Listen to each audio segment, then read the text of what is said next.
You're listening to the We Are Libertarians podcast network. Find all of our shows at wearelibertarians.com. Children's Dimetapp knows the sick day struggle is real. But it doesn't have to be. When sickness strikes, Children's Dimetapp works safely and quickly to relieve cough and other cold symptoms. And your kiddos won't run from its yuck-free sweet grape flavor. Trusted by parents for over 50 years. Children's Dimetapp, your stress-less sick day solution. Use as directed. On the morning of October 7, 2023, 1,500 Hamas fighters set in motion an attack plan that was 2 years in the making, as they invaded Israel, leaving 1,354 people dead, including 27 Americans. To give you a sense of perspective, that would be the equivalent of 36,000 Americans dying in a single-day terrorist attack. Over 6,000 were injured, and 150 people were taken hostage, including Americans. Over 260 young men and women were murdered at an electronic dance music festival alone. All of this happened on social media. As a tool of humiliation and demoralization, Hamas took phones of Israeli teens and began live stream on the child's Facebook and broadcast the slaughtering of their parents. The nearly naked body of one dead woman, Shani Look, a young German-Israeli tattoo artist, was shown in the back of a stolen IDF truck, being paraded through Gaza as hundreds looked on and cheered her death as she was abducted from the concert. For hours, Israelis stuck in bomb raid shelters across their country watched deeply personal atrocities unfold across social media platforms. Children killed, women raped, soldiers torn out of tanks and beaten. It was thought that Israel was nearly impenetrable. Using technology, smart fences, the Iron Dome, walls, and rapid response units, it would all keep Israelis safe as they enjoyed the illusion of safety, shared by other Western democratic societies. For 20 years, Benjamin Netanyahu has implicitly promised that they could have it all: peace, stability, and economic growth in the Middle East. Even U.S. National Security Advisor Jake Sullivan said last week, quote, "The Middle East region is quieter today than it has been for 2 decades. Now that illusion has been shattered, much like ours was on 9/11. And Israeli society has reacted much the same.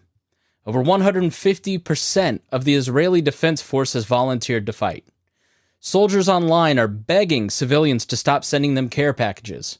Blood banks are full. Will it react in another way that we did? With an overwhelming force that means it will be occupying a majority Arab territory?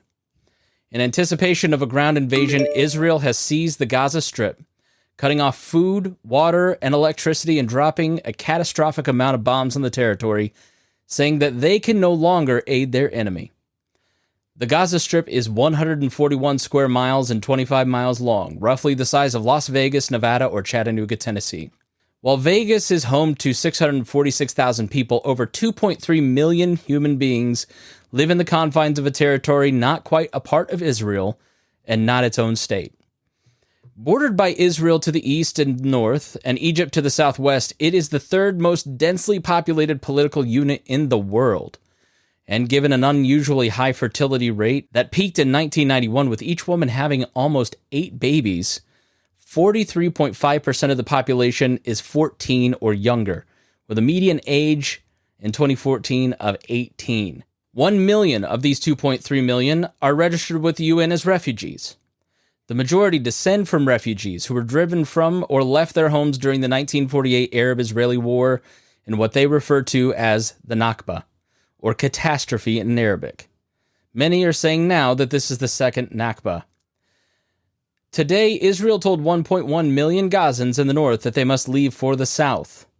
423,000 Gazan Strip residents have already fled. To where? No one is quite sure, since both Israel and Egypt have kept their borders closed to Gazans. Moving 1 million refugees in a matter of days is an impossibility, especially when there are no camps and settle in. Another complication: Gaza has 1 active hospital left, and it is in the north. In total, the country has 2,500 hospital beds, and as of this recording, 7,500 patients are in critical condition. Children are laid 3 to a bed, with many of them dying of their injuries due to a lack of care. As of this recording, at 5 p.m. on Friday night, October 13th, 1,900 people are dead in Gaza, including 538 children and over 300 women. China, Russia, and the Arab states like Turkey and Iran have given support to Hamas in their attack. The U.S. sent one aircraft carrier to act as a deterrent and has promised nearly unlimited support to Israel in terms of weaponry. Israel has called up 360,000 army reservists and has threatened to ensure that Hamas is totally destroyed. What will happen next, and how do we get here? Rhinehold and Vaughn Spargur are here with me as we discuss the 2023 Israeli-Hamas war. All right, Rhinehold, Vaughn, thanks for being here. We appreciate you coming in on the conversation here on the Chris Spangle Show. Obviously, it is a difficult subject. So let's start with Rhinehold. We'll go with seniority in terms of the show, not just age. What was your reaction as Sunday, as this all started to unfold? I mean, the reaction was just mostly disappointment and sadness. Just the fact that we were hoping that things were getting better, right? Things, like you said, things were pretty calm. The West Bank is still fairly calm. And Golden Heights is pretty calm. It's just Hamas, who broke away from, the Palestinian Authority, has just been working to their own ends, and their own ends are unfortunately not the best thing for the people they're entrusted with. Genocidal. They want to eliminate the state of Israel. That's their stated goal, right? That's whereas everybody else in the area has started to come to the realization that they need to all start living together and figuring something out. That's why I think we're having so much more success in the West Bank, because the Palestinian Authority is trying to actually achieve something like that. There's still some issues and disagreements and anger and everything else there, but it's not erupting into violence like this, because neither side is saying the other side has to be completely eliminated. But now we have this group that has just decided that elimination of another people out of an area is just the only solution that they can live with. And it doesn't look like they may be able to live with it very much longer. Yeah, Vaughn, what was your first reactions to it? And please, if you're watching online, we're live streaming this, please leave your comments. And if you're listening later, go to chrisspangle.com and leave your comments. In all humility, neither of the three of us are experts. We do a lot of reading. We've done a lot of reading and spent 6 days prepping for this conversation. But if we get anything wrong, then please, fact check us at chrisspangle.com in the comments for this episode. I'll leave it in the show notes, and then, leave your comments live if you're watching. Vaughn, what were your first reactions? Well, first off, I wasn't surprised. It's really sad what's happening, but I definitely wasn't surprised by it, because there's just so much anger and hatred between the two groups, and the history goes back. I mean, we can say it goes back to 20 years ago when Hamas took over. We can say it goes back to even further when the Israeli state was first created after World War II, or we can even take it back farther to after World War I, when the Byzantine Empire broke up and was divided up among Britain, France, and all of those people. I mean, Vaughn, you're a pastor. Let's go back to Jonathan and David. Yeah. But I'm talking from modern context. I mean, Britain, when they took over that area, they created conflict between the Israelis and the Palestinians, or the Jewish people that were living there at the time, and the Palestinians, as a part of their efforts to colonize and control the area, just like they did everywhere else they were. And that created some of the basis for what we're seeing now. But it's rough, because it's hard seeing this, because most of the people being impacted by the violence aren't involved in it. Yeah. They aren't the ones perpetrating it. They're not the ones who they're not the ones killing people. And the people, once again, just normal people, are once again finding themselves between two forces who are very aggressive and attacking each other. Yeah, I'm not trying to both sides of this, because I think that's a cop-out, right? I think there's a tendency, Americans have a tendency, especially in the digital age, to want to know where they stand morally. Maybe this could kind of be our first topic, but Vaughn, what am I supposed to release as a statement, right? Where we'll play a comedy video to lighten the mood later, but yeah, I think that's like, which side am I on? Help me pick a team. we want there to be, this is the good guy and they only ever do good things. They've never done anything bad. And this other side is the bad guy. They've done all the evil things and they've never done anything good. And that's not real life. Yeah. Especially not in war. You know, no, it's not. And even, I mean, you study any war, even the wars where the U.S. was the good guy. And let's not get into arguments about that. But even in where we'd say, okay, yeah, the U.S. was the good guy in that war, we can still find lots of things that happened where the U.S. did things that weren't good. And we're going to see that in this conflict as well.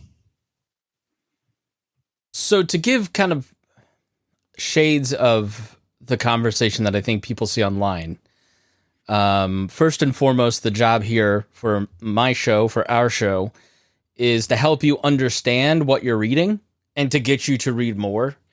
And in the show notes, I'm going to give you like a crazy amount of resources. So I'll actually pop it up here on the screen so you can see. I'm not actually going to, I don't think. Yes, I will. Because what I want people to do is to have the, I'm not going to pop it up on the screen, but you'll see when you go to the show notes and click on the link. I want you to have context. And I'm giving you news sources that are on different sides, independent. I'm giving you leans Palestinian. I'm giving you Israeli news sources, all kinds of different things. I created a YouTube playlist for you to engage in, go and pick videos to watch from all kinds of different perspectives. I mean, as I've watched this, guys, I don't know what you've been watching, but, you know, Ben Shapiro's show on Monday was incredibly moving as he played the video, the faces of literal evil. I mean, I think there should be some moral clarity here. What Hamas did in Israel was morally evil. It was like, if you called people Nazis online because they have a different opinion than you, go and watch those videos so you can actually see what Nazis and evil really looks like, right? All the way to like Democracy Now!, which is very pro-Palestinian, giving these moving accounts of what's happening to innocent women, children in Gaza. And you walk away when you watch these different sides. It's not binary. It's tragedy and evil and the human condition in all of its splendor and terribleness. And what you don't see a lot of is there's a lot of video and stories out there of both sides of this, both victims of these conflicts coming together and helping each other, both on the Israeli side and the Palestinian side, trying to help each other, and a lot of good stories like that, but you're not going to hear them right now because that's not what sells clicks. You know, that's, people want to know what's going on. They want to know the outrage, the terror, the horror. They want to see that stuff. So unfortunately, that's going to get lost in the shuffle for a while, but I think it'll come back around again at the end of the day. And we'll start to see that most of the people involved here aren't interested in destroying the other side. They aren't interested in hurting anybody. They just want to live in a way that is humane, and they can, you know, live in safety. And it's the leadership of both of these groups that are just not taking their best interest in hearts, I believe. And especially the Hamas is just I'm personally very uncomfortable with anyone drawing a moral equivalence between. Right. No. I'm not saying there's a moral equivalence. Right. I'm saying that it's just like when, you know, we got attacked in 9/11 and we had an administration decided to go push back in and made some really bad decisions to do this. You know, they weren't good guys either. I mean, in that case, they were bad. They weren't as bad as the terrorists who committed the crime in the first place. Yeah, there's a reason that Abu Ghraib stands out. Abu Ghraib is a war crime that should be widely derided and called out. And if you're not familiar with Abu Ghraib, look it up. Or Guantanamo Bay is still controversial and should be, because it defies everything that America stands for, right? It still exists. That's the it's worst insane, part. We're still using it. If you believe in the Constitution and the Declaration, those rights apply to every human being. They're natural rights. They're not just American rights. Like, that's basic libertarianism and Americanism. So I think maybe this is the time to pluck out some principles here, right? Like when it comes to war, how do you conduct a war? What is the right to self-defense that a country has? How do you prosecute that? And, you know, even I think there's like, what's the level of responsibility that citizens have for their own government? I've been asking myself that question a lot. Asked our Facebook group that. You know, Hamas was elected by the Gazans. Now, they never got another election. And almost 20 years ago. Right. And there's an interesting, there's a whole interesting story there. Hold on. Vaughn first and then Rhinehold. I'm sorry. Which means because of how young the average population is there, over half the voting population in Gaza right now has never actually participated in an election. Right. And then, you know, in democracies like America or Israel, you keep voting in populations that keep bombing, right? Like this week's bombing, okay, right? Like Israel has a right to self-defense, and they're always being lectured on proportional response. Yeah. I haven't worked this question out, to be honest with you. It's a very tough one. I look at it and I go, like, there's a very clear moral evil shutting off electricity and food and water to a people that's vulnerable already because they've had a different set of living circumstances than Israelis. But then, you know, the Israeli government says, well, we're preparing to attack them. Why would we aid our enemy in having light to fortify their defenses, X, Y, and Z? Like, is it we have the privilege of getting to call out these moral things online, right? Like that's, I think, something that I have appreciated a lot this week is that I have the privilege of sitting here deciding who is moral and who is not with absolute security and safety. My 3-month-old is completely safe, right? I don't have to make these calculations because I'm not in danger. So I think it's clear just from an American perspective, like we should all struggle with that a little bit before we start making these declarative statements. But Israel has a right to self-defense. What does that mean, and what response do you think ought to be appropriate? I mean, Vaughn, do you want to take it first? I can try, but it's such a hard thing to say, and I really do like Dion's comment there that you just popped up. There is no morality in war. It's impossible. And I think part of the issue is, I mean, think about it. Israel has the ability to cut off all of their water and electricity and everything because that's the only place it comes through for them. That gives Israel a lot of power over them. There's a power imbalance there, and I'm not trying to justify Hamas or anything like that, but that's going to shape what things look like, and that's going to shape how bad it is. I mean, they do have a right to attack those who are attacking them, but what does that look like? How do you determine the scope of who that includes? Is that just the leadership? How do you find out where they are? It's a tough question. Because the problem with Hamas is that they embed themselves in the population. They build their headquarters under hospitals. They build their headquarters in apartment buildings. They build their in schools. They use the population as a shield. And so they rightly know, because like, look, what's the calculation of this? Okay, you run in, you commit these atrocities, you make Israelis feel unsafe, you bait them into a war, that you know they're going to maybe not overreact, maybe overreact, I don't know. Time will tell. I think at this point it's going to be pretty ugly. What's the calculation there if you're Hamas? Like, you didn't overthrow Israel. You just poked, you committed these atrocities and then ran back into Gaza. And now you have brought ruin on the population there. I mean, it's unconscionable to me. Yeah, I think they're trying to win like a propaganda war and get more people on their side. And I just don't think they realize that's not how it's going to work. There's a lot of misinformation coming out too, that they're pushing, and the other side's pushing a lot of propaganda. You can't really hardly trust anything online anymore. We had a lot of difficulty just kind of sourcing through some of the things we were looking into, because there's claims of there was one person claiming that the bombing of the music festival never really happened.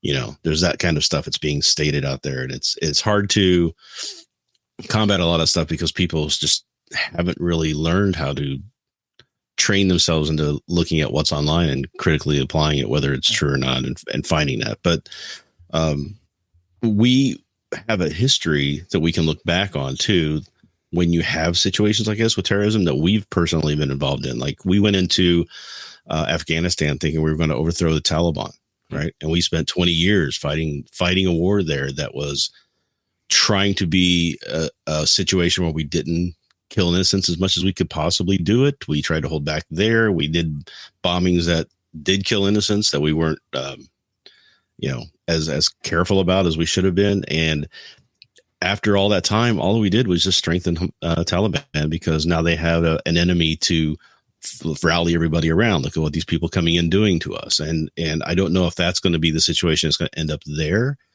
or if it's just going to be a case where Israel just says, we're just going to wipe it, and we're not going to care about that. And we're going to make sure that they can never do this to us again. Yeah, I think, go ahead, Vaughn. Oh, I was just reacting to Dion's most recent comment. We'll go there in just a second. I think going back to comparing this to 9/11, I think it's an overwrought comparison. I also think like our own military misadventures, like maybe there's some lessons there. I think there's the lesson of don't make too many bad decisions when you're emotional, first and foremost.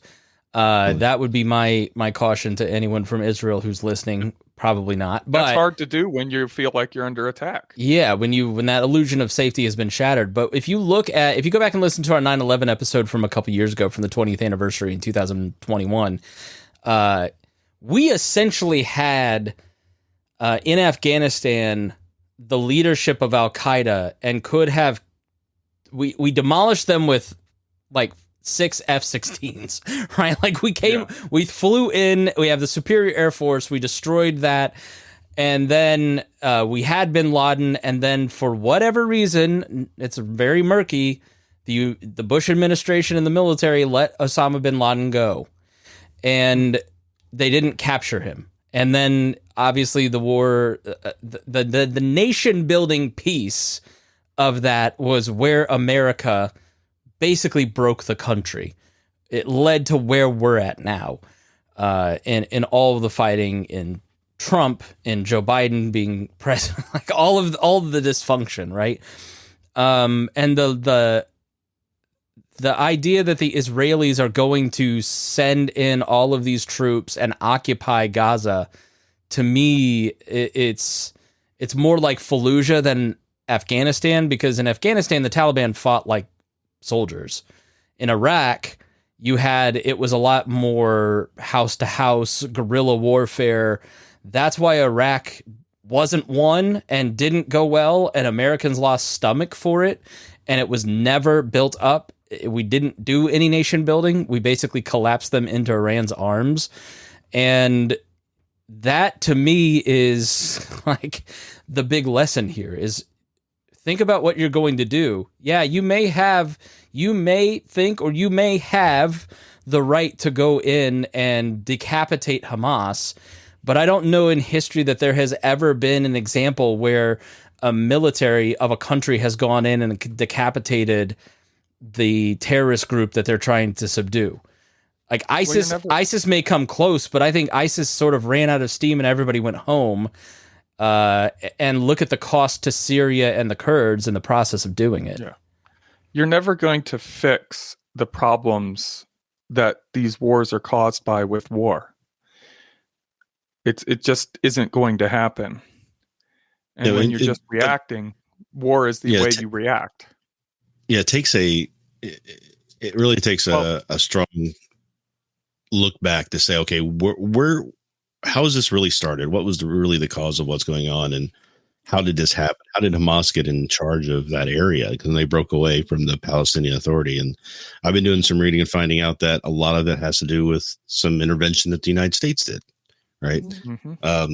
Administration on its way out, Condoleezza Rice was trying to find a way to get peace there, and they thought they had it brokered so that a pro-Western, pro-U.S. Congress could be put in place, right? So let me pause there. Let me give like a really broad overview. Okay, so you're gonna have to go watch some of the videos or read some books to get like the in-depth. But I'm going to give a real brief overview, then we're going to get to 2005 and answer Dion's question, right? So obviously many of you may know the Bible stories, right? Abraham moves in, Moses, the leaving Egypt, going to the promised land, all the way up to Jesus's time, being occupied by the Romans and the Romans controlling it. And then was it 72 AD, Vaughn, when did the diaspora take place? That was 70. 70, okay. Oh, very close. So the Romans basically break up the Jews and send them off into Europe, into Turkey, into all these different places. So there's the Jewish diaspora. Then then you go through the Middle Ages. And basically the Jews are the only ethnic group in Europe, okay?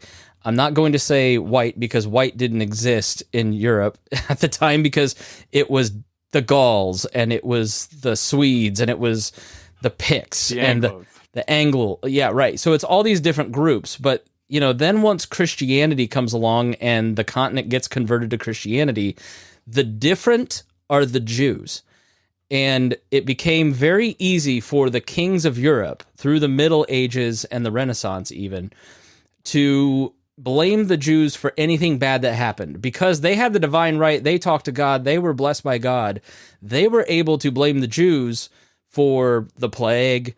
Well, look, they wash their hands before they eat, so clearly they're the problem. Meanwhile, they also used the Jews for money laundering, because the popes had made it illegal to do any kind of lending.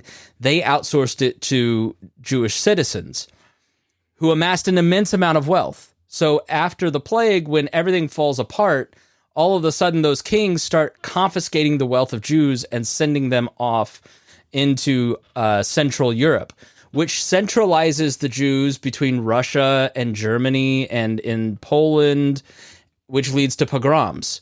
So that's kind of in the late 1800s. Then you start to get, the pogroms where you have villages of Jews, think Fiddler on the Roof, where people come in and just indiscriminately kill them, so then they become refugees.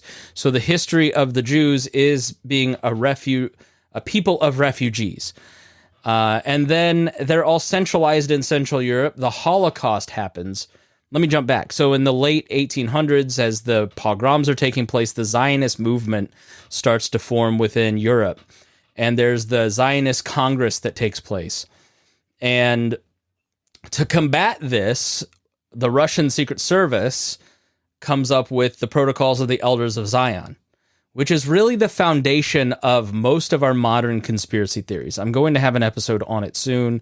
It's a fascinating story, but this one simple story by this one guy who just needed a way to justify the killing of Jews in Russia becomes the basis of Q, the basis of so many things we've heard as libertarians about the Fed, and leads to all this anti-Semitism.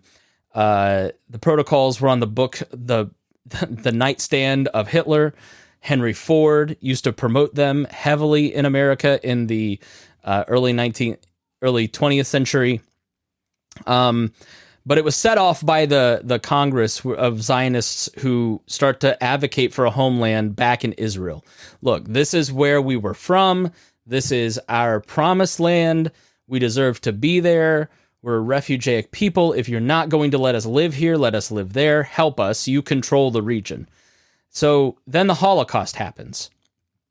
And before the Holocaust, you can go watch Ken Burns' documentary or read books like America did nothing to help anyone except the really smart rocket scientists like Einstein emigrate to America.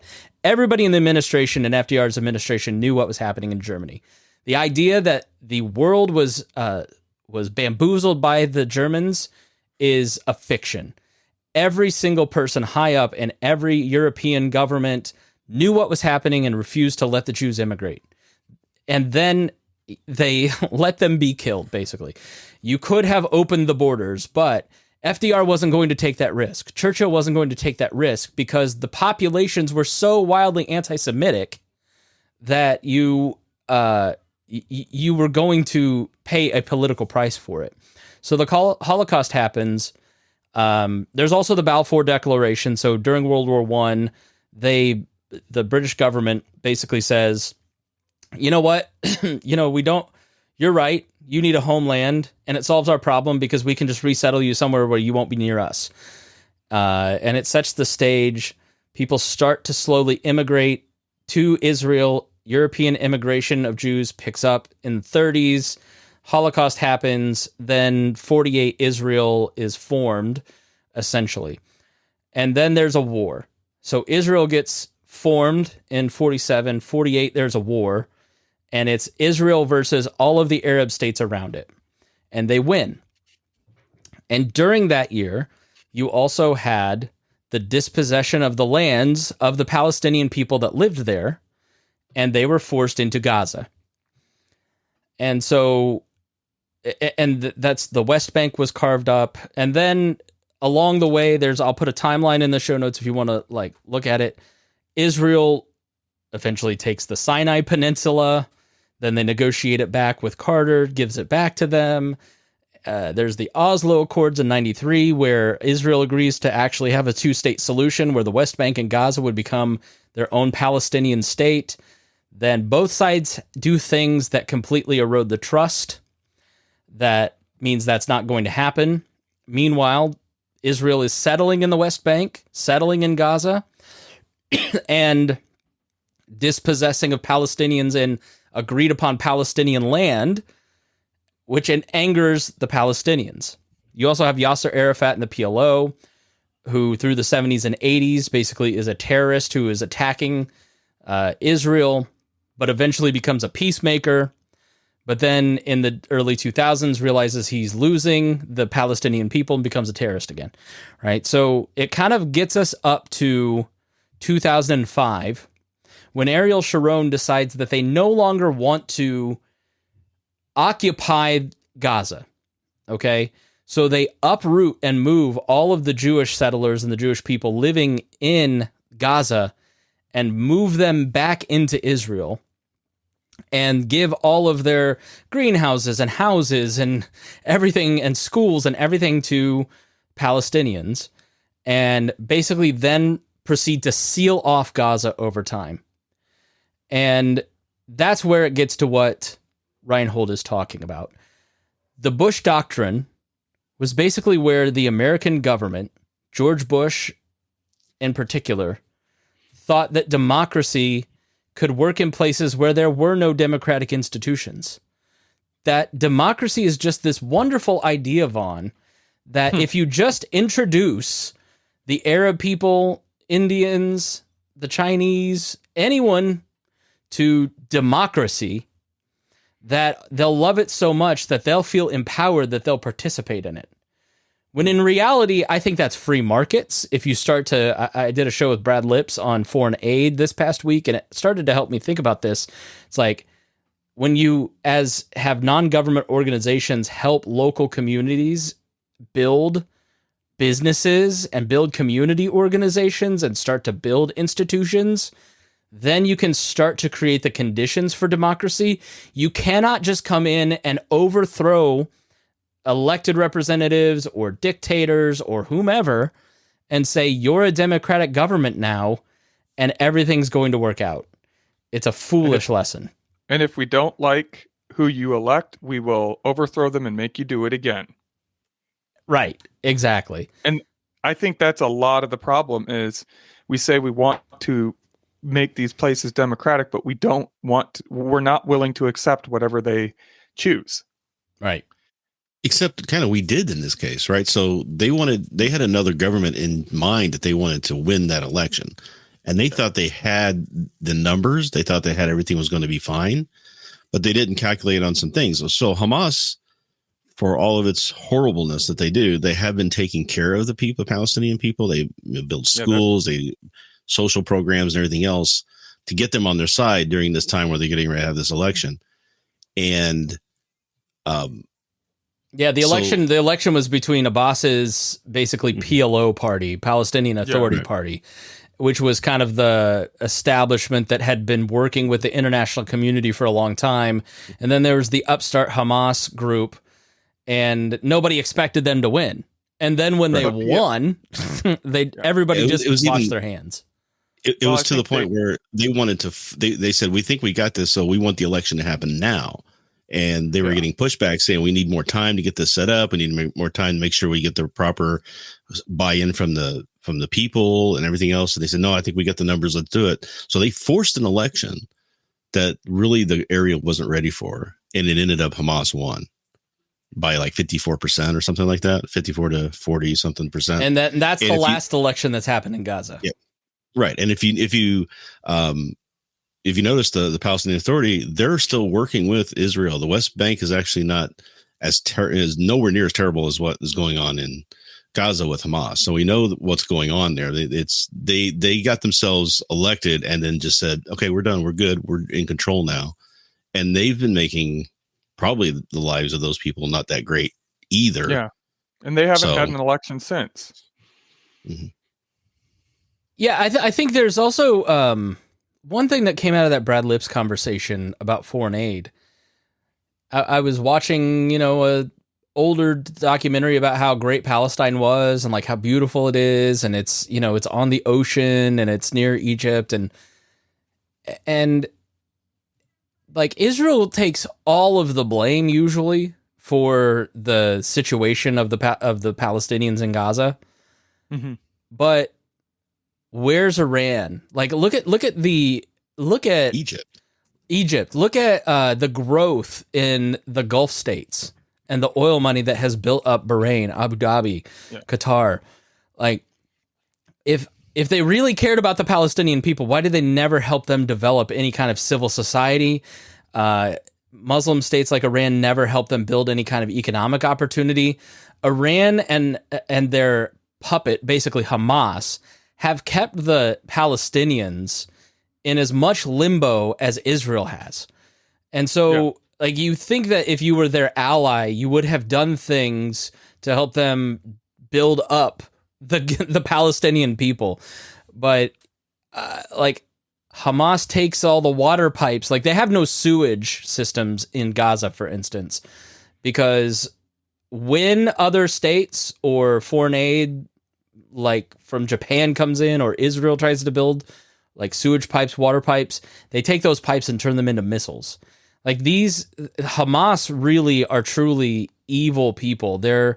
You can talk about how bad Israel is to the Gazans, but when you look at and all the reading that I've done about how Gaza has ended up where it is the Islamic fundamentalists of Hamas using the people that live in Gaza, Iran using the people that live in Gaza. For what purpose? What purpose does Iran actually have in involving itself in Gaza or up in the West Bank, or in the Golan Heights? It is to destabilize the region because they want to kill Jews. It's not anti-Zionism. What you saw on October 7th was not anti-Zionism. It was anti-Semitism. It was wanting to kill Jews, hunt them like animals. And that I don't think can be forgotten. And so, I don't want to go to war with Iran, but I certainly question why we're sending them $6 billion.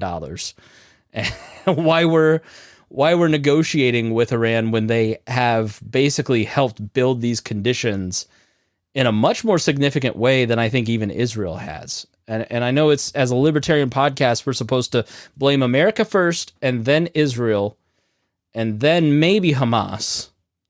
But we can blame we can let's blame both everybody. Iran and the U.S. Yeah, because the U.S. kind of created Iran what it is today. So, oh yeah, you're right. You know what? I forgot about the Shah of Iran.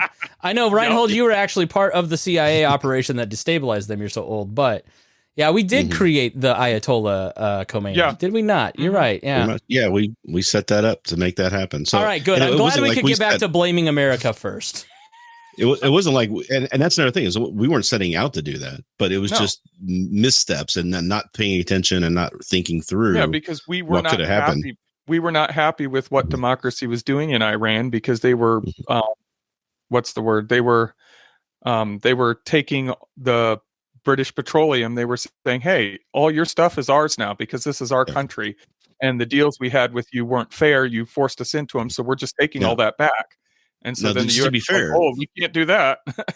Yeah, to be fair, the Shah was doing some good things for the society that they had in place. They were making it very more liberal. They were giving them the right to vote, things like that. They were doing some things, but he was such a terrible tyrant in doing so that it just caused everybody, it caused this groundswell of hate against him. And then that's what led to the religious ayatollahs to step up and say, okay, we're done with this. And then which are far more repressive, far worse. Yeah. Right. Yeah. The nail in the coffin ended up being us taking in the Shah. If we had not said, oh, we'll give you safe passage out of the country to this place, that's what Carter did. Yeah. They may not have turned their ire against us nearly as much as they were going to anyway. And that's what really led to the hostage situation and all that stuff. And really the terribleness ever since. And that brings it back to the same reason that you were talking about how in Europe, why anti-Semitism was so popular. Well, it's the same thing for Iran. It's a scapegoat. It gives them a person thing to hate, to unite the country against, so that they don't say, hey, why is everything so bad around here? Yeah. I mean, let's explain blowback as a concept. Because I think blowback is not something I want to have a conversation about American rhetoric now, maybe, because obviously we're like mostly informed on what's happening in Israel and Palestine, but again, in all humility, we're learning. So we'd love your comments at chrisspangle.com in this episode, or right now if you're watching. We've got a lot of people watching. Let's first define blowback. Rhinehold, why don't you take that first? Vaughn, add anything he doesn't get. Because on the other side of the definition, I want to talk about the limits of our rhetoric and how the American public is kind of shading over its own politics and brain grooves that we've just fallen into this situation. It's like filtering. We're filtering all of this stuff through our political environment, and we're choosing sides, and we're picking battles against each other about a situation that really is not 100% making. A lot of times some of this stuff is, but as Dion says, so America was on its BS like always and screwed itself per usual. Yes. Like when you look at American foreign policy post, there's good and bad, right? We had a mostly peaceful second half of the 20th century, right? Because of what was called the global order, the liberal order, the liberal world order, where you had the counterbalance of the USSR and America, and there were little Cold Wars, little skirmishes. And then when that fell, basically the concept of democratic liberal capitalism being exported to countries that were formerly communistic, that was the order. That was the goal. Let's get everybody into capitalism. Let's get everybody into liberalism, which is basically the individual and has the right to be autonomous and self-determinant and gets to live as they see fit, which obviously clashes with some cultures, including a lot of cultures in America, aka the right wing. We don't want you to be determinate. We want you to do what we say. I guess you could say even the left too. Anyways, that's an argument for another day. And then obviously democracy, where to have democracy thrive, you've got to have these institutions, aka civil society, business, and free markets to actually sustain democracy. It is a lagging indicator. And so the liberal order basically wore out after America invaded and overthrew countries. And the world now, like Russia, Putin's been a big supporter of Israel until now, but one of the Hamas leaders was on television, I'll put it in the show notes, talking about how Russia has congratulated them, promised support, because if America gets distracted with this, then they won't help as much with Ukraine. China has come out and said there should be no further action. We don't want America doing anything. We don't want anybody doing anything. Like, everybody just play peaceful and be nice. right? And what has happened over the last decade is people have moved more towards autocratic governments like Putin, like Xi, like Orban in Hungary, like, Donald Trump, I guess you could say, is our version of that anti-democratic, anti-liberal strain. I think he's being used. I think he's just naturally dictatorial, but he has no idea what liberalism is. He doesn't know the word autocrat. Like, he just wants what he wants, right? So we're at a point in history where the idea that that order is breaking up, and so American hegemony, America rule of the world, America throwing its weight around, sanctioning you if you don't act the way that they want, is being actively challenged by China and Russia and North Korea and Iran and all of these different countries. And there's all these different alliances being formed as a way to counter that American-led liberal order, which is causing panic in Washington, D.C., because as they argue, the world has been really, really peaceful. Okay, the world has been very, very peaceful. But Rhinehold, as libertarians, we argue that that intervention in other places has a lot of consequences. There are trade-offs. Yes, Americans and the West are generally very safe, but what does that look like in the southern hemisphere of the world and in Middle Eastern countries? Well, usually when we've done this in the past, it's always been more for selfish reasons, not for bringing democracy to the people. That's the line we use. Is we're going to make these people better. We're going to fix their problems for them, et cetera, et cetera, et cetera. But it's usually, what are we getting out of this? What do we get? What resources are we getting? What kind of control are we getting of an area? What kind of destabilization is this going to do to people who are considered our enemy? You get Iran-Contra issues going on back to there. You got, the overthrow of the Iran at the in the 30s and 40s when all that stuff was going on. There's just so much stuff that the United States has done under the guise of being the benevolent helpers that doesn't really wash out as to the real reasons we do it. And people smell that. People see that coming. And a lot of the countries that we go to try and help are glad to get the money, but they just don't want the ties to it. They don't want us to say, okay, here's a bunch of aid, but now you have to do this and you have to put this in place and you have to do the things the way we want you to do them. And that's kind of been our modus operandi for the past 80 years. The IMF and the World Bank and the World Economic Forum, and the basic, it's argued by a lot of people in Latin America that it's neo-colonialism, right? So you have a government that collapses, like Argentina right now. We'll have a show coming up on this. Is in inflation where they have 100% inflation, not 7%. Imagine how bad it is there to buy eggs and chicken. And so what will happen is the IMF will come in and say, hey, if you set the right, they'll come to the more liberal, most powerful group, and they'll say, hey, if you run this slate of people, then we'll guarantee $8 trillion in loans or whatever. And then, just like personal debt, in a way, you end up getting addicted to that credit, addicted to that debt, and then they kind of control your politics, which is why so many South American countries turn towards socialism.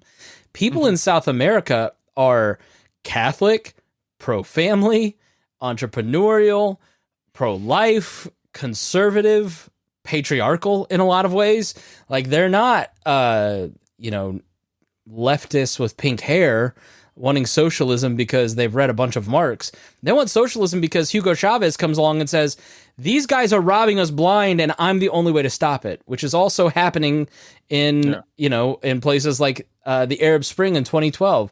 It was a way to fight off the chains of this global order that basically comes in and controls your economy and takes your resources and sets you up to basically do what that order wants, which is why autocracy has become so popular in the Southern Hemisphere and now even moving into America, Russia, and other places that are looking for it. So that's blowback. That's one form of blowback. You want the most simplest way I can describe blowback is just the law. I think it's the second law of thermodynamics. I might have it wrong, but just for every action, there's an equal and opposite reaction.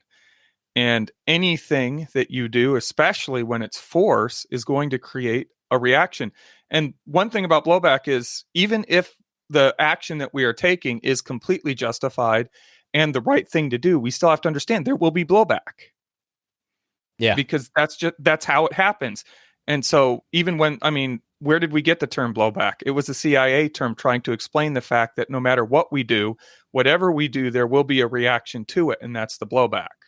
Yeah. So military blowback, Osama bin Laden was a form of blowback.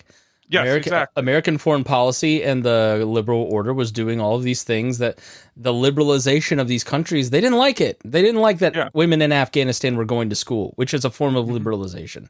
You know, in Russia, it is very anti-LGBT. That is blowback against liberalization. And when we couch the things that we are trying to accomplish overseas, when not we, but when the government couches what they're trying to accomplish overseas as liberalism, as free markets and all this stuff, but really they're doing it for their own gain, part of the blowback is going to be people not wanting those things that they claim it is. Also, Russia is a piece of this. So when the USSR collapsed, the IMF came in, gave them bailouts, tried to control their politics, and then Putin was the guy that establishment thought that could be controlled. He also wasn't going to lock Yeltsin up. We've done some shows on this, and then ended up being an autocrat. But all that to say that I think that our language about this situation, it has been kind of funny, because I'll end on the comedy video, which is really funny, but I don't want to be inappropriate. My ADD is kicking in. Anyway, so I think there's ways, Rhinehold, that we're talking about this. Like we as libertarians, for instance, will talk a lot about blowback. So we'll just like a war starts and we reflexively say, well, America shouldn't send boots to the ground. Well, America's never, hopefully, not going to send boots on the ground to Israel to fight in this war. I hope America never sends boots on the ground to Ukraine. It's sending a ton of weapons because America is the weapons depot of the world, and that all is immoral. But like we have, I think, built a set of responses, almost like our own libertarian foreign policy chat GPT, that when X happens in the world, Y response must be posted. And I think that it doesn't fit in this particular instance, where it's a little more complicated, right? Like Ukraine, for instance, we had a security guarantee with them in 1993 that if Russia ever invaded them, that we would help secure Ukraine from being invaded, right? So like that, Ukraine agreed to give up their basically nuclear their weapons, defense standing. Nuclear weapons. weapons. They gave those nukes to Russia. Right, they gave their nukes to Russia. It's a great point. So like that is a complication that must be wrestled with from the position of non-interventionism. Now you can say screw it, but there's trade-offs for that, right? In this case, I also think on the left, there's also the language of colonialism. Yes, this is settler colonialism, and I think there's elements to it.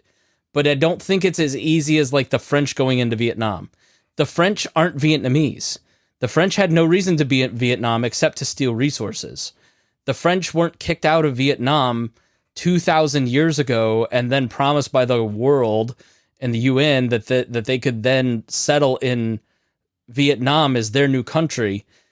The French had somewhere else to go. The Jews have nowhere else to go, right? Like they're it's like the French can go back to France.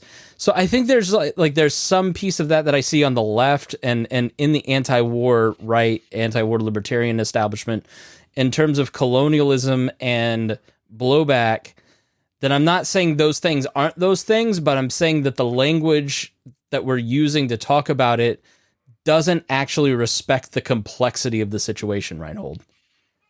Right. And that's part of the problem too, is that a lot of times in that area circle that we talk about the most in that libertarian side of things, a lot of people just fit the narratives to fit around what they want to be. So they will invent things that aren't even real to justify them saying that, oh, this is all the U.S. is doing this and we should be out. This is the U.S.'s fault. We should be out.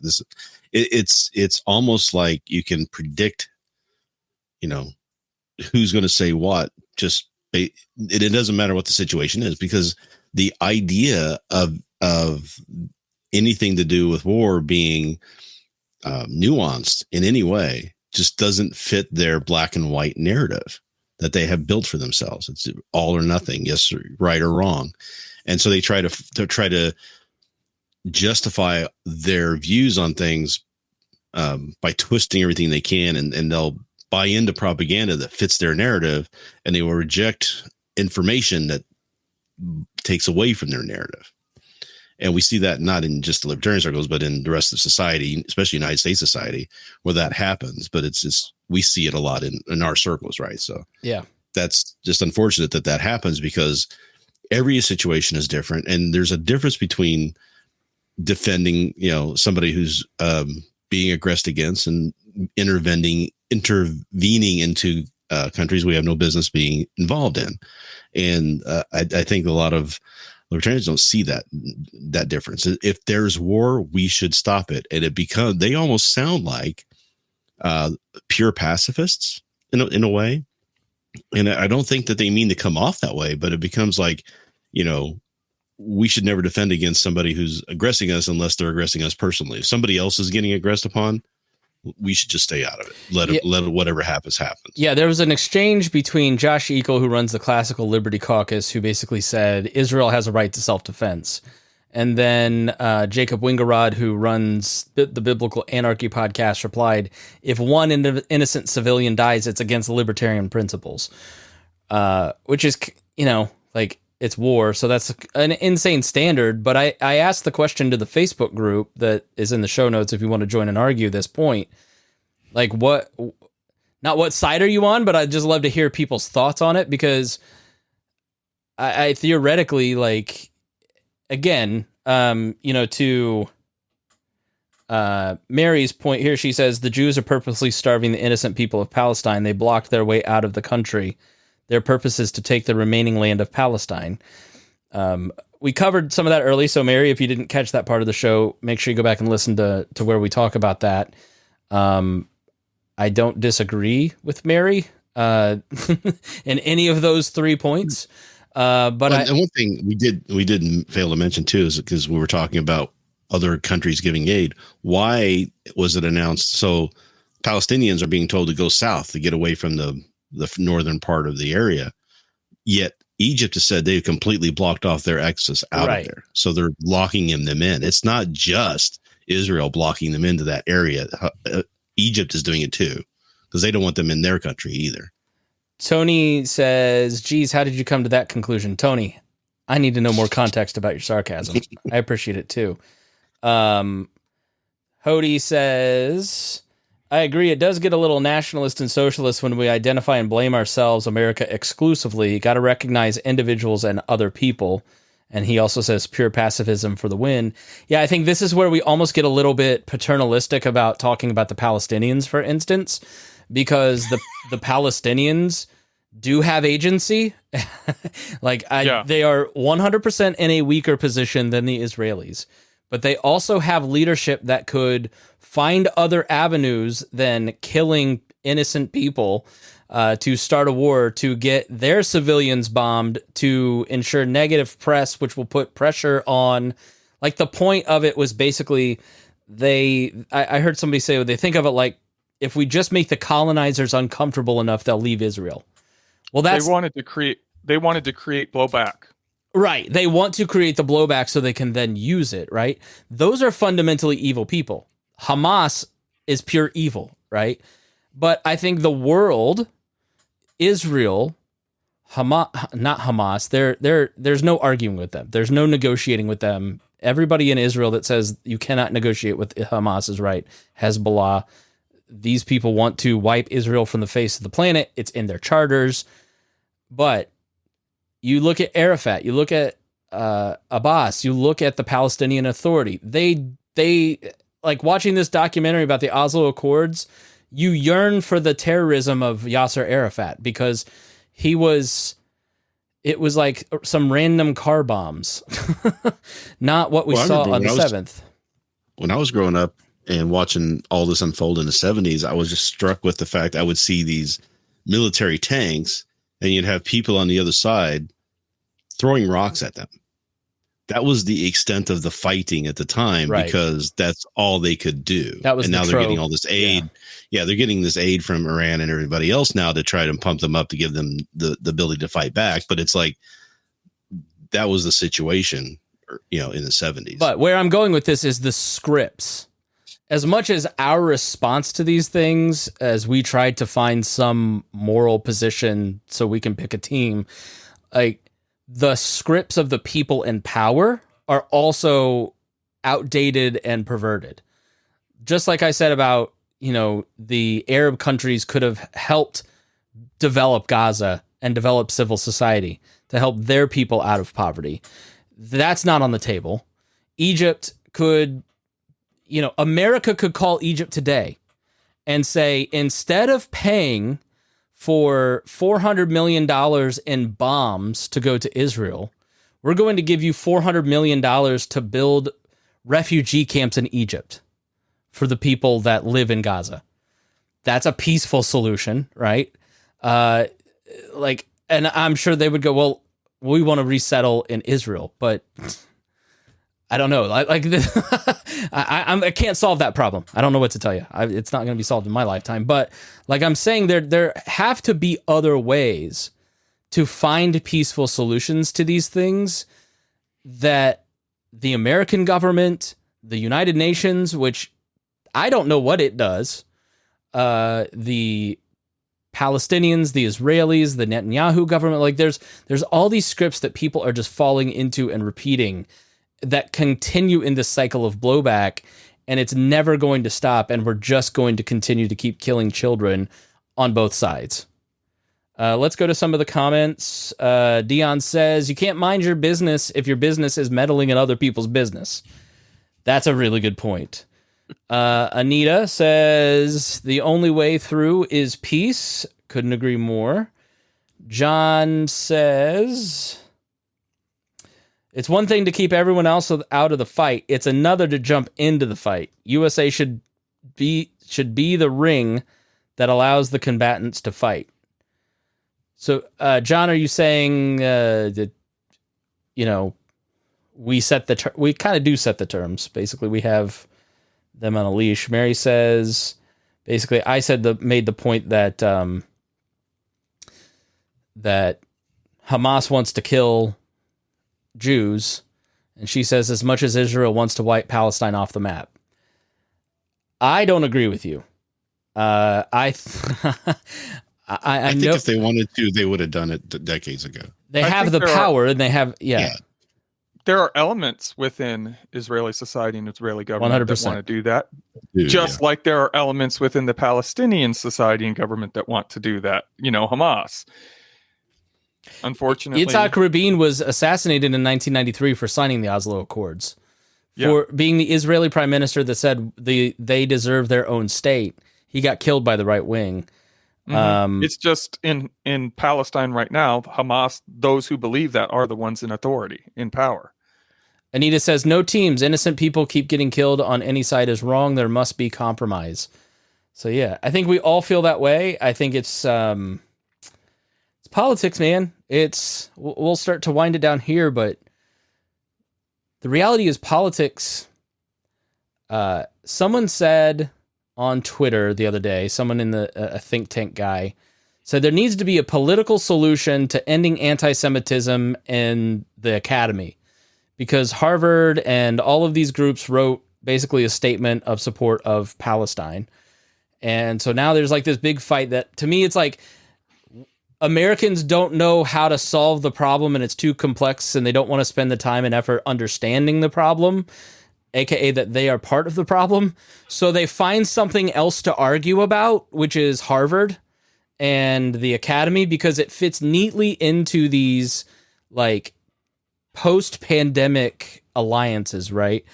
And yeah, it's I forget where I was going with that, but yeah. I was going to say too that what people seem.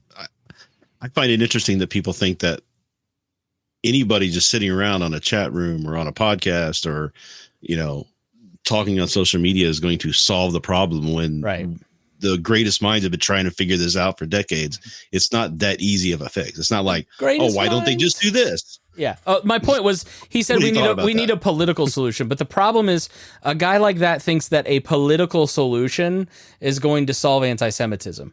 And that is the core message of this show. You cannot use political solutions or really even solutions based around profit to solve problems that need compassion. You cannot. Politics is inherently divisive. All you can do, the only time politics ever evokes compassion is when you're looking at the maleffects of politics and you go, I feel really bad for that person. So you cannot politics your way into a two-state solution in Israel. It's the politicians make all of this stuff worse. America says America gave Israel a military. That is mostly correct. Yes. Dion says, you don't owe a thief a debate on why them taking your stuff is wrong. The laws of thermodynamics, as Vaughn mentioned, don't say make sure your equal action in the other direction is moral. Morality is a point of viewership, not a tangible spot. And they want to, but don't want to deal with the blowback you mentioned on either side. It's exactly right. Like, again, that's Netanyahu's promise. Like, I will keep them contained. I will use technology to keep you safe. You can live like Canadians and have this peaceful society and then we'll leave Gaza alone. They'll do it. We'll give them electricity and food and water. And then we'll just let them, just hang out, and we'll block them. And they don't have the same restrictions or rights or travel. Like, it's insane. So like, I don't think that there's, I think blowback, people immediately ran to, well, if you keep them in an open air prison, of course, the Hamas is going to run in and cut babies out of mothers' wombs. I'm sorry. There's no explanation for that evil. Like, to me, like, yes, you end up with bad outcomes, but there also has to be a point where you say, hey, I'm not for you running in and committing these kind of atrocities. Like, it just, that kind of like that really turned me off from a lot of people. Yeah. Well, just because you can predict a certain blowback might happen doesn't mean that it's morally justified. It's just what might happen. Yeah, I mean, some reaction is defensible. That reaction is not, right? I mean, them being upset that they're in an open air prison and they have all these restrictions and they can't do anything. There's an expectation that those people would be unhappy with that and want to do something about it. But if your solution to doing something about it is much more terrible than what's being done to you, then I don't know where you draw that morality from, right? Where do you think you have that high ground at that point? Yeah. Transgender. Epic times. Did you hear that? Don't. I know. It's what's China saying today? I guess we didn't really flesh this out. I mean, now we're going to be self-centered Americans, but like, it's really, we touched on it. Like, it's really hard to know what's true.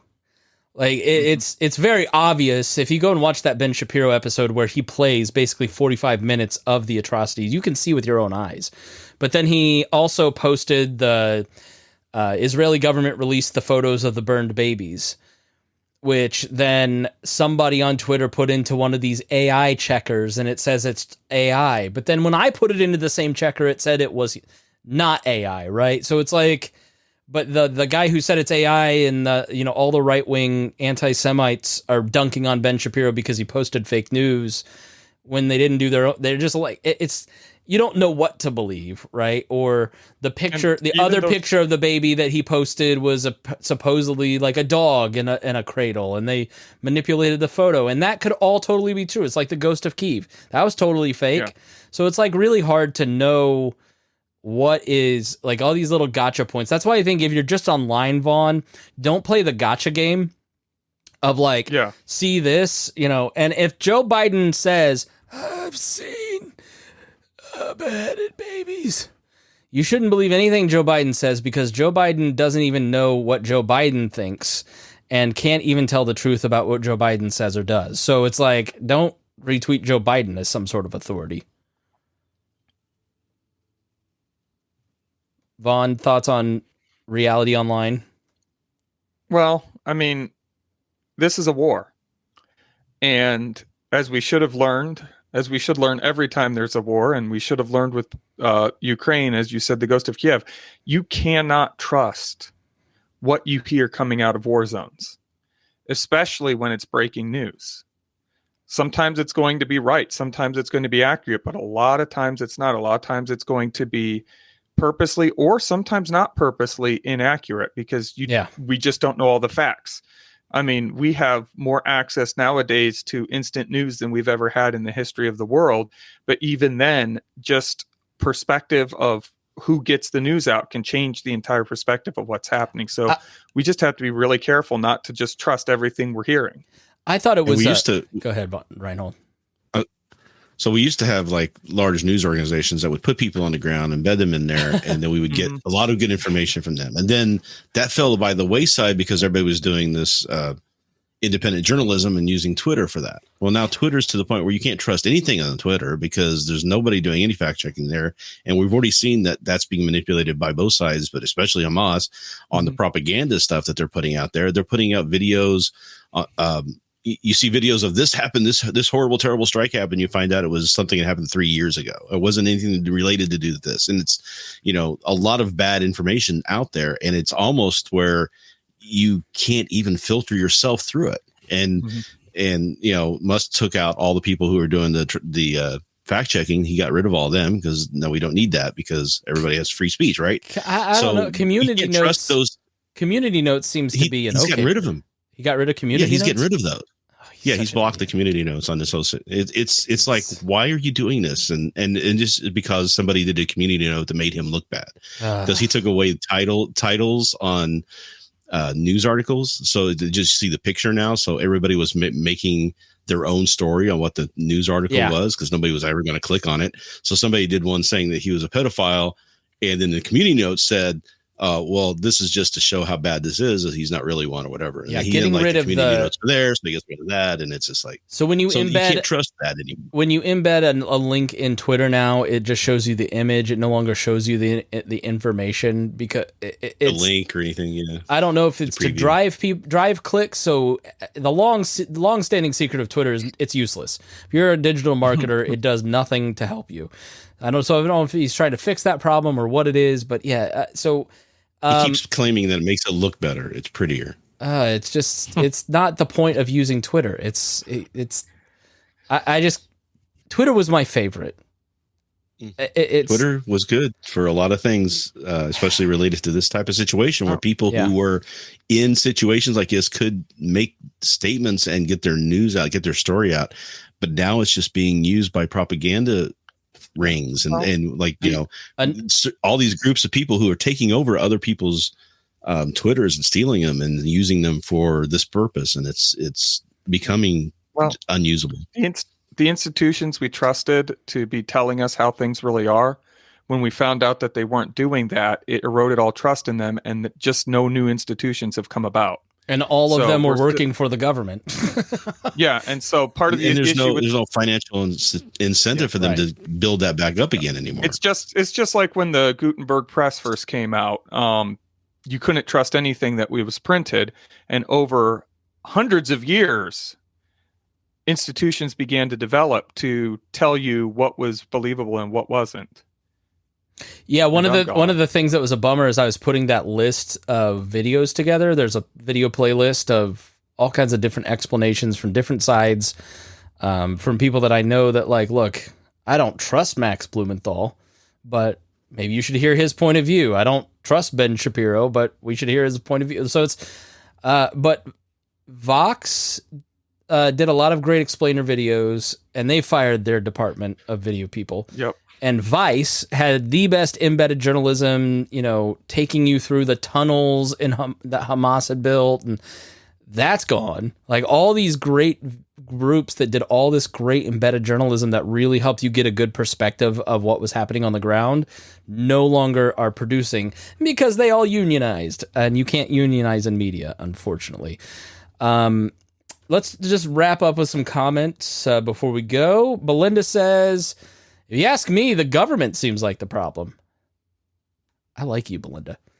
Hody says, letting go of my pacifism for a sec, I can understand defensive violence, but the target has to be the attacker.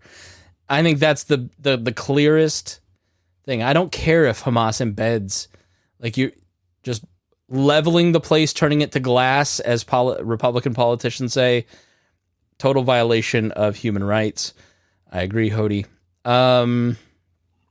This computer is slow and dying, and this is on a teleprompter, so I can't read it if I put it up.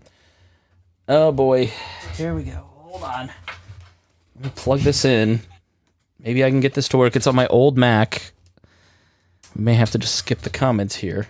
John says the U.S. could set up a safe zone somewhere in Gaza, Israel, the Rafah area, then give Hamas and Israel a timeline to win or come to terms. And then it just moved, of course. Let's see here. Sorry. Spitballing ideas. I think the best ideas come from spitballing on Facebook. I'm just going to say, John. If not, the refugees could make another government. That'd be good. Dion says evil is a point of perspective. If a baby grows up to be in an open air prison guard, then there's justification. It's all messed up. Anita says, has anyone here tried reaching out to civilians via X or Facebook over there? I have not. I did hear today that everybody that Democracy Now!, which is kind of a left-leaning news outlet, they have lost touch with anybody in Gaza. John Chang, the world is... Jackie says, the world is catching on to that excuse for when we butt in. We just destabilize countries, and it makes it worse. Embedded reporters are so corny nowadays. Jackie, bite your tongue. Hody says, I've enjoyed the community fact-checking over the licensed fact-checkers. I agree. I think they've been a lot more accurate. We have so many ways of communicating these days. I'd love to talk to these people without traveling over there.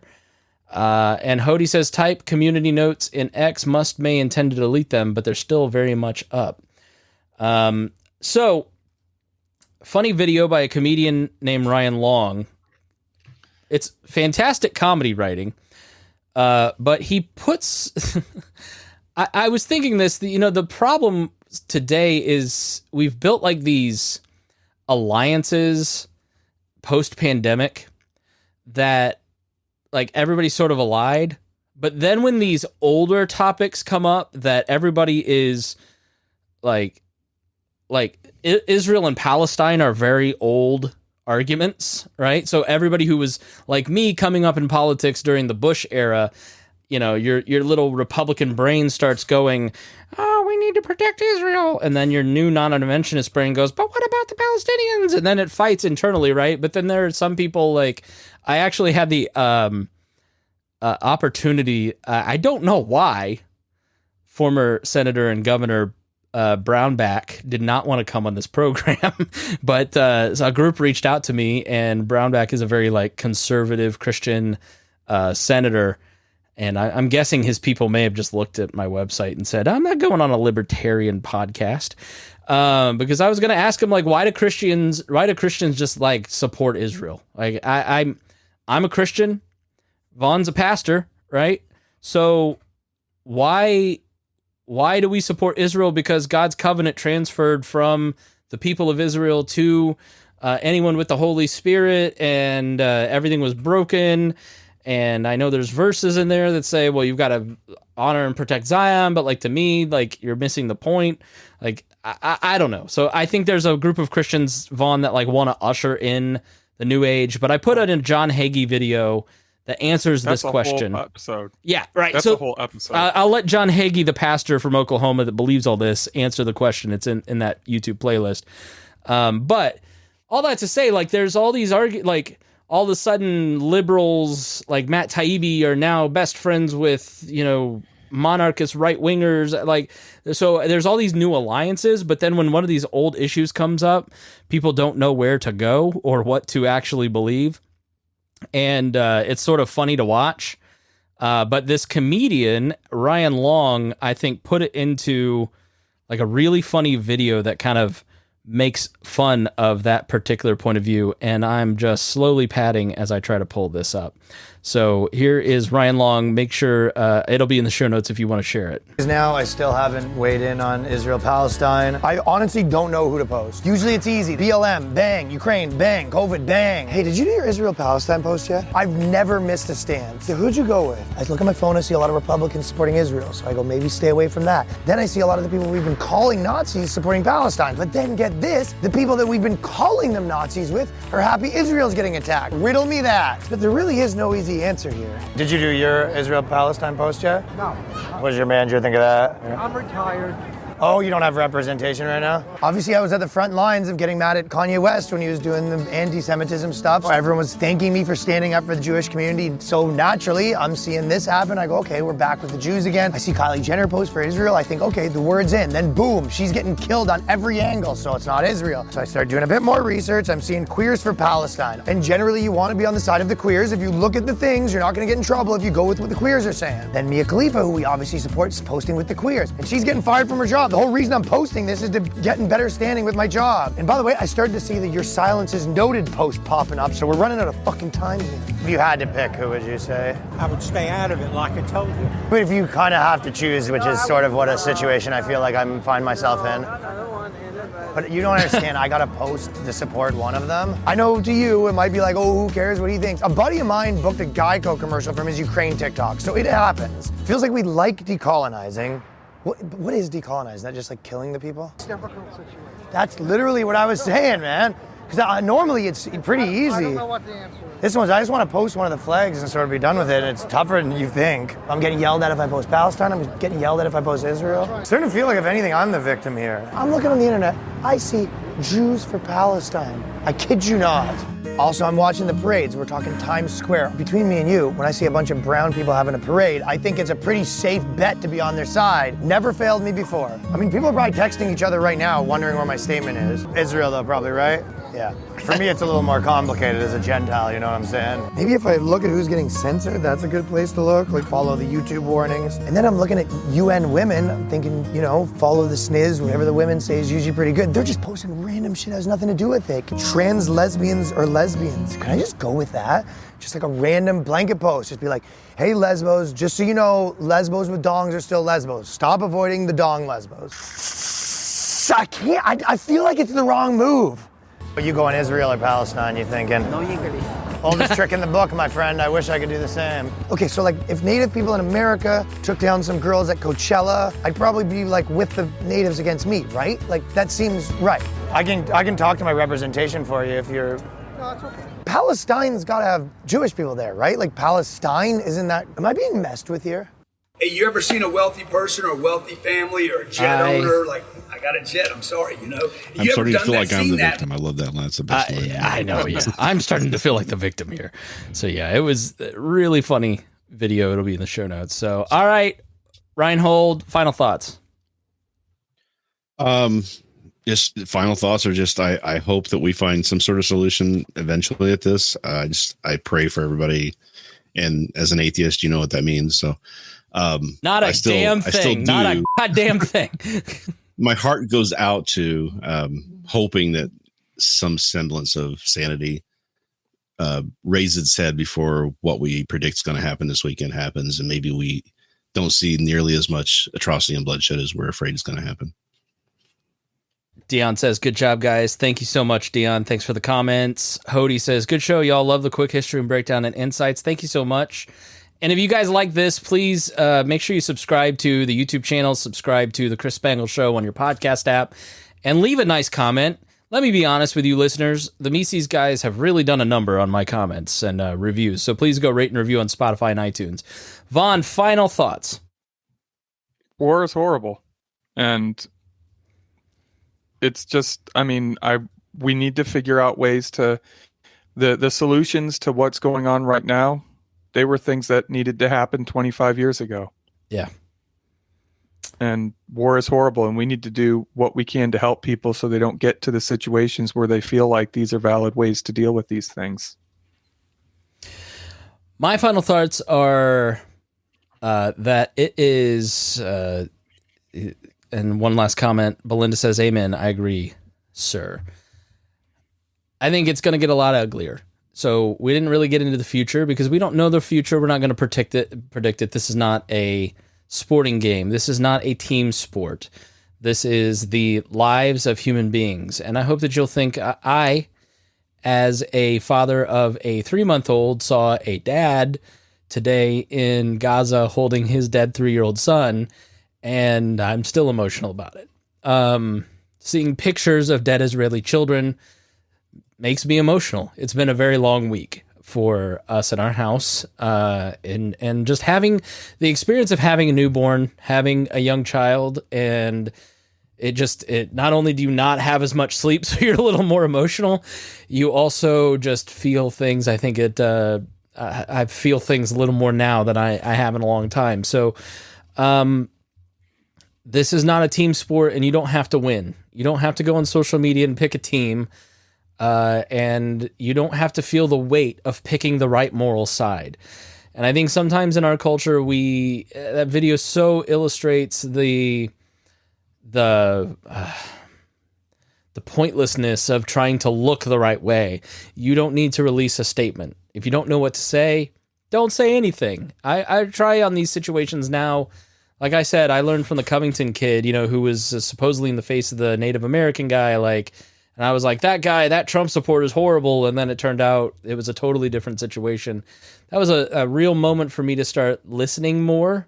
And the longer I do this show, the more I just try to listen and share with you resources that kind of make me think and see the full picture, as opposed to just trying to pick a team sport. So I would say avoid that. I think that should be a principle that you ought to live out, is just listen, try to understand your moral code, stick to your principles.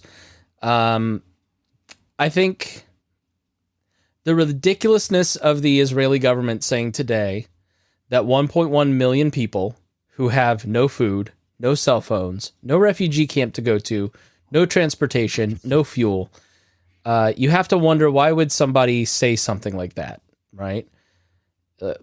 When things don't make sense, assume the worst. Why would Hamas go into Israel and perpetrate these crimes? Because they are anti-Semites that want to kill Jews. And then when they do, anti-Semites around the world start throwing bricks through windows at synagogues, and children in Britain can't go to school.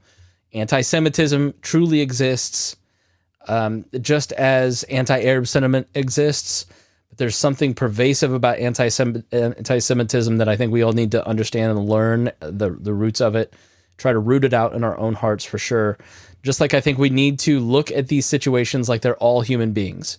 Every one of these people that are being slaughtered in Gaza or in Israel are human beings with hopes and dreams. And we are in a position of privilege where we get to watch this and get the right and the chance to choose which side we think is better or worse. And just ignore all the other side. I mean, it's... And I think that's going to get a lot tougher, and that's going to get more entrenched. Because when Israel says 1.1 million people need to move, what they're really doing is they are saying to you that we're about to do horrible things to these people, and we want to give the people that support us some plausible deniability. We are going to go in, and you're going to see images that are deeply disturbing, that rattle you to your core. But at least you will get to say, we warned them. And so I think it's just a time when you have to think about deeply what you believe about war, what you think is an acceptable response, to learn about the issue as much as you can, to try and find understanding on both sides, to maintain your humanity. Because once we've lost our humanity, then we start to justify and make excuses for a family of 4 people on video on a Facebook live stream wondering if they're about to be shot like their little girl was just shot. That's where inhumanity leads. And so it's just a time to really think deeply about these principles and where we need to connect with the fact that every single human being is created in the image of God, and therefore is deserving of love, of dignity, of respect, of liberty. And what can we individually do online and in person and in our communities to create conditions that grow love, dignity, and respect and liberty for other people? Thanks so much for joining us. We really appreciate it. If you learned something, please share this with your friends. And this won't be our last episode on this, so I'd love to hear your thoughts on it over at chrisspangle.com. Please leave a comment on the platform you're watching or listening, or over at the website. Thanks so much again for listening to The Chris Spangle Show.